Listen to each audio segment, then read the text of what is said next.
واش عمرك تسائلتي شنو فعلا كيجذب الراجل للمرأة؟ واش هو الجمال، اللباس، ولا كاين شي حاجة أعمق من هاد الشي؟ اليوم غادي نكتشفوا مع بعض 7 ديال الحوايج اللي كيشدوا انتباه الراجل وكيخليه ينجذب ليك بلا ما تبدلي مجهود كبير. خليكي معايا حتى الآخر الفيديو حيث غادي نشاركك سر قليل اللي كيعرفوه. 1. الثقة في النفس. أول حاجة كتشد الراجل هي المرأة اللي كتعرف قيمتها، ماشي مغرورة ولكن واثقة في راسها، في طريقة كلامها، مشيتها، وحتى في كيفاش كتقرر. الراجل كيتشد المرأة مستقلة، ما كتقلبش على اهتمام الناس ولكن كتعرف راسها مميزة. 2. الابتسامة والنظرة. الابتسامة الصادقة عندها سحر، كتعطي إحساس بالراحة وكيحس الراجل بالأمان.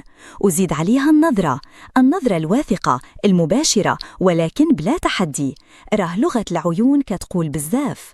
3. الأنوثة الطبيعية. الراجل كيعشق المرأة اللي كتخلي أنوثتها تبان في صوتها، في حركاتها، حتى في كيفاش كتتكلم.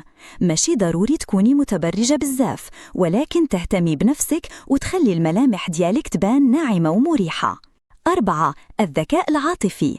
المرأة اللي كتفهم مشاعر الراجل وكتعرف كيفاش تتعامل معاه في المواقف الصعيبة كتشده. الذكاء العاطفي مهم في حيث كتكوني كتسمعي، كتفهمي وكتدعميه بلا ضغط ولا نكد. 5. روح الدعابة والبساطة. الراجل كيتشد لمرأة كتضحك وعندها حس الدعابة. البساطة في التعامل بلا تصنع كتخلي الراجل يحس بالراحة ويبغي يقضي معاك الوقت. 6. الطموح والاستقلالية. المرأة اللي عندها أهداف وكتخدم على راسها كتكون جد جذابة. الراجل كيعرف باللي هذا النوع من النساء غادي يطوروه ماشي يزيدوه عبء. 7. احترام النفس والحدود. أهم حاجة هي المرأة اللي كتدير حدود، كتعرف شنو تقبل وشنو ترفض وكتفرض احترامها بطريقة راقية.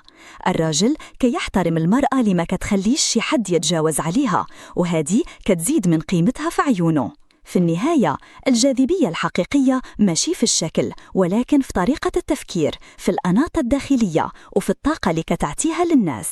كوني طبيعية، كوني مرتاحة في راسك وغادي يجي كيشوفك فعلا ذهب. كتبي لي في التعليقات شنو كتشوفي هو أكتر حاجة كتجذب الراجل، وما تنسيش تبارتاجي الفيديو مع صحاباتك وتابعي القناة باش يوصلك كل جديد. نشوفك في الفيديو الجاي.